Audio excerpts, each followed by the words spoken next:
Assalomu alaykum azizlarim. Mana navbatdagi quyosh elektr stansiyamiz 7,5 kilovatli nasosga 11 kilovatli chastotni qo'yib berdik.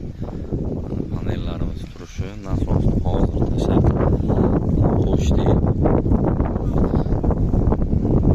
Nasosimiz bu adashmasam 76 lik turba. 76 likmi? 26.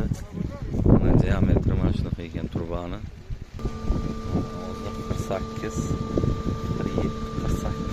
chastotaga 1 kilovatlik nasosga 11 kilovatlik chastotligimiz. Endi mana suv chiqarishimiz. Kupaga qaramaydi. Sababini aytaymi, joy ochadi o'ziga. Mana chiqaradigan suv. Chunki hozir tashladik, mana mashina bo'lib endi tinaydi-da bu. Endi xudo xolasa tinaydi.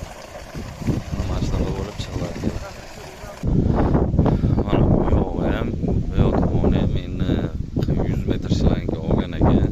Adashmasam 15 metr tashlagan bo'lsa, 40 metr shlankadan chiqib, hozir shunaqa napor bo'lib boryapti. 100 metr o'sha shlankadan chiqib boryapti. Nasosimiz hozir o'chirildi. 7,5 kilovatli nasos. 7,5 kilovatli nasos. Aka kimga shunaqa xizmatlar kerak bo'lsa, bemalol murojaat qilishlaringiz mumkin. Mana suv chiqarishi ko'rinayotgan bo'lsa agar